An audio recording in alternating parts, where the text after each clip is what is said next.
안녕하세요. 3월 7일 금요일 아침 말씀 시간에 나온 성도 여러분 환영합니다. 오늘 말씀은 누가복음 9장 28절부터 36절입니다.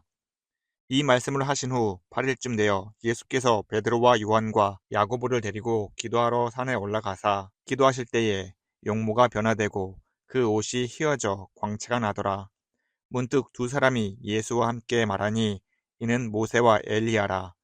영광 중에 나타나서 장차 예수께서 예루살렘에서 별세하실 것을 말할세. 베드로와 및 함께 있는 자들이 깊이 졸다가 온전히 깨어나 예수의 영광과 및 함께 선 두 사람을 보더니 두 사람이 떠날 때에 베드로가 예수께 여짜오되 주여 우리가 여기 있는 것이 좋사오니 우리가 초막셋을 짓되 하나는 주를 위하여 하나는 모세를 위하여 하나는 엘리야를 위하여 하사이다 하되 자기가 하는 말을 자기도 알지 못하더라. 이 말할 즈음에 구름이 와서 그들을 덮는지라. 구름 속으로 들어갈 때에 그들이 무서워하더니 구름 속에서 소리가 나서 이르되 이는 나의 아들 곧 택함을 받은 자니 너희는 그의 말을 들으라 하고 소리가 그침에 오직 예수만 보이더라. 제자들이 잠잠하여 그 본 것을 무엇이든지 그때에는 아무에게도 이르지 아니하니라. 아멘. 오늘 말씀은 예수님께서 장차 예루살렘에서 맞이하실 죽음에 관한 예언을 다루고 있습니다. 이 사건은 단순한 인간의 죽음이 아니라 예수님이 하나님의 아들이자 구원자임을 드러내며 동시에 율법과 선지자의 예언을 완성하는 그 내용을 담고 있는 것이지요. 오늘 말씀 28절을 보면 예수님께서는 기도하러 산에 올라가셨습니다. 이 말씀을 하신 후 8일쯤 되어 예수께서 베드로와 요한과 야고보를 데리고 기도하러 산에 올라가사 기도는 예수님의 사역에서 핵심적인 요소였습니다. 예수님께서는 항상 하나님과 깊은 교제를 나누셨고 이번에도 기도하시는 중에 놀라운 일이 일어났습니다. 예수님은 기도하러 가면서 베드로와 요한 그리고 야고보를 데리고 가셨습니다. 여기서 데리고 가셨다는 표현은 제자들이 자발적으로 기도의 자리에 나간 것이 아니라 예수님께서 직접 그들을 이끌고 올라가셨음을 의미합니다. 이는 단순한 우연이 아니라 예수님께서 그들에게 보여주고자 하는 특별한 의도와 뜻이 있었음을 시사합니다. 하지만 제자 입장에서는 깊은 밤 어두운 산길을 오르며 기도에 임하는 것은 낯설고 버거운 경험이었을 것입니다. 산을 오르는 동안 제자들의 몸은 무거워졌고 피곤함이 몰려왔을 것이며 속으로 이 시간에 꼭 기도를 해야 할까, 내일 하면 안 될까 라는 생각이 스쳐갔을지도 모릅니다. 결국 그들은 기도의 자리에서 기도하기보다 육체의 연약함을 이기지 못하고 깊은 잠에 빠지고 말았습니다. 이러한 상황 속에서 놀라운 일이 일어났습니다. 예수님께서 기도하실 때 그 용모가 변화되며 옷이 휘어져 광채가 나기 시작했습니다. 누가는 예수님의 용모 변화에 간단하게 설명했지만 마태복음을 기록한 마태는 예수님의 얼굴이 해처럼 빛났다고 구체적으로 표현합니다. 또한 구약 성경을 보면 얼굴에 광채가 났던 사람이 있었습니다. 바로 모세입니다. 모세는 시내산에서 예수님을 만난 후에 산에서 내려왔을 때 아론과 온 백성이 두려워할 정도로 그의 얼굴 피부에서 광채가 났습니다. 이처럼 예수님의 변화된 용모는 하나님과 깊은 교제 가운데 드러난 신성한 영광의 얼굴로 나타난 것입니다.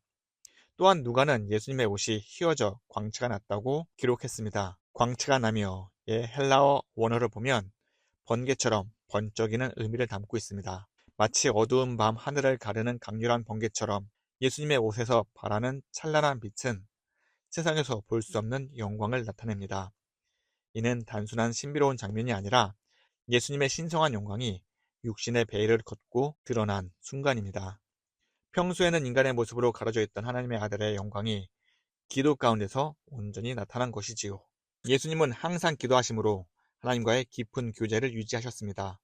베드로와 요한과 야고보가 피곤한 가운데 동일한 육신을 가진 예수님 또한 피곤하셨을 것입니다.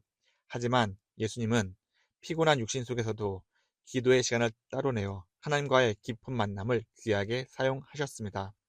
예수님의 이러한 모범은 우리 각자의 삶에서도 중요한 교훈을 줍니다.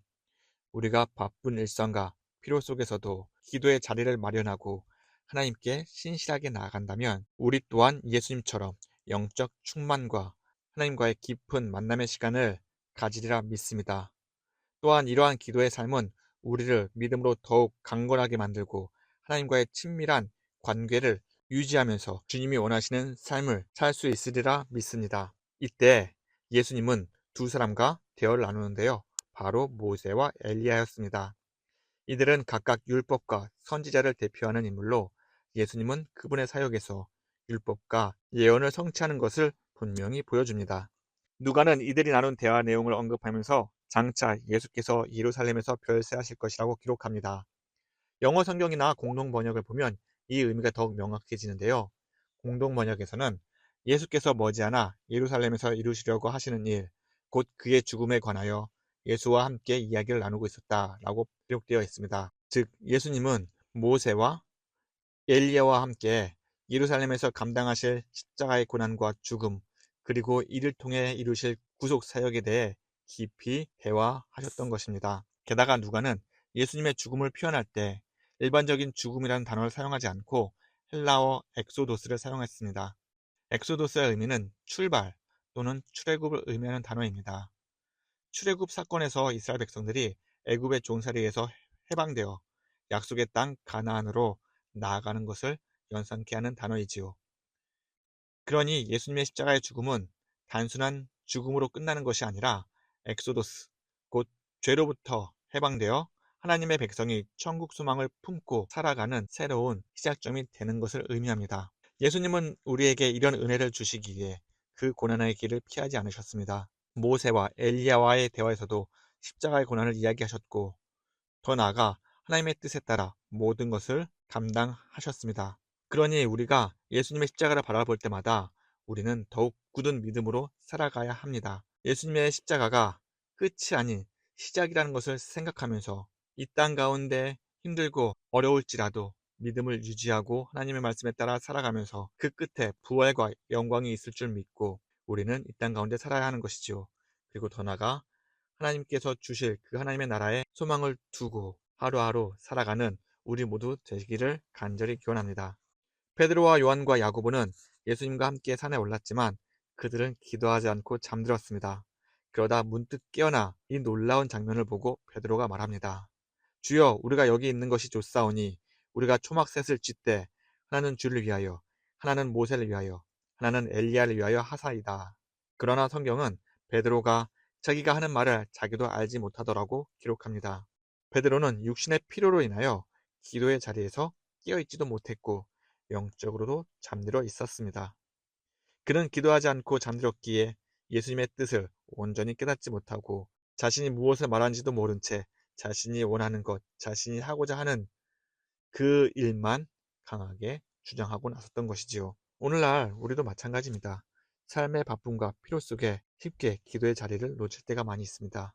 우리가 기도하지 않는다면 우리의 영 또한 깨어나지 않을 것입니다. 그러면 베드로처럼 우리의 생각과 감정대로 말하고 행동하며 결국에는 예수님의 뜻을 제대로 깨닫고 이해하지 못한 채 신앙생활을 하게 될 수 있는 것이지요. 우리는 이러한 일이 일어나기 전에 늘 기도의 자리에 나아가 영적으로 깨어나 하나님의 뜻이 무엇인지 늘 분별하며 하루하루 살아가야 할 것입니다. 베드로는 또한 초막을 지어 이 영광스러운 순간이 계속되길 원했습니다. 변화된 예수님을 보면서 모세와 엘리야와 함께 특별한 자리, 그리고 하나님의 임재가 가득한 이 은혜의 순간이 지속되기를 원했던 것이지요. 하지만 예수님께서는 산 아래에서 감당해야 할 사명이 있었습니다. 그리고 이 영광스러운 자리는 잠시 스쳐가는 은혜의 순간일 뿐 머물러야 할 자리가 아니었던 것입니다. 자, 하나님의 말씀이 끝나자 제자들 눈에는 예수님 외에는 아무것도 보이지 않았습니다. 이는 믿음의 길을 걸어가는 모든 성도들은 오직 예수님만을 바라보며 그분의 말씀에 따라 살아가야 함을 보여줍니다. 성도 여러분, 오늘 하루 살아갈 때 무엇을 믿고 보고 의지하며 살겠습니까? 우리에게는 오직 예수 그리스도 한 분이면 충분합니다. 그러니 예수님의 말씀을 붙잡고 기도하며 그분이 주시는 힘과 능력으로 오늘 하루 살아가는 저와 여러분 되시기를 간절히 기원합니다. 다 함께 기도하겠습니다. 사랑이 많으신 하나님 아버지, 주의 뜻 가운데 주님의 말씀을 듣게 해주심을 감사합니다. 하나님의 마음에 합하여 예수님만을 따라 섬기게 하여 주시옵소서. 하나님, 우리가 늘 기도로 하나님과 연합하게 하여 주시옵소서. 세상의 무거운 짐, 모든 것을 다 예수님께 맡겨놓고 하나님께 나아가 하나님과 깊은 대화를 하며 하루하루 살아가게 하여 주시옵소서. 하나님, 우리가 이 땅 가운데 늘 육신적으로 피곤하고 넘어질 때가 많이 있습니다.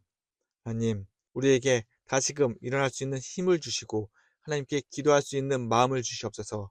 그래서 우리의 삶이 늘 깨어 기도하며 하나님의 뜻이 무엇인지 늘 분별하며 이 땅 가운데 살게 하여 주시옵소서. 하나님, 세상의 수많은 말들이 우리의 마음을 흔들어 놓을 때가 많이 있습니다. 세상의 즐거움과 행복에 쫓아 살아가는 것이 아니라 영원히 변치 않는 하나님의 말씀에 따라 그리고 그 가운데에 기쁨을 누리며 살게 하여 주시옵소서. 주님, 우리 교회를 위해서 기도합니다. 우리 교회가 하나님의 말씀만이 오로지 선포되고 하나님의 사랑을 이웃에게 전하는 하나님이 원하시는 교회가 되게 하여 주시옵소서. 헝가리로 단기 선교로 떠나는 모든 이들에게 하나님의 은혜와 축복을 내려주셔서 주님의 말씀을 가지고 그 땅에 들어갈 때 정말 수많은 사람들이 하나님을 만나고 하나님께 되돌아오는 놀라운 역사가 일어나게 도와주시옵소서. 하나님, 그 헝가리 땅에서 사역하고 계시는 선교사님에게도 늘 강건함을 허락해 주셔서 선교사님을 통해서 하나님의 나라가 그 땅 가운데 확장될 수 있도록 주님 인도하여 주시옵소서. 하나님, 우리 자녀를 위해서 기도합니다. 자라나는 우리 자녀들 주님께서 지켜주시옵소서. 우리 자녀들이 어딜 가든지 주님께서 동행하여 주시옵시고 우리 자녀들이 주의 말씀을 가지고 옳고 그름을 분별할 수 있는 능력을 주시옵소서. 그리하여 늘 예수님이 원하시는 것, 하나님이 원하시는 일을 선택하고 하나님이 예배해 주신 그 소망의 길, 축복의 길을 걸어갈 수 있도록 주님 인도하여 주시옵소서. 하나님, 오늘 우리의 삶 모든 것을 주님께 맡깁니다.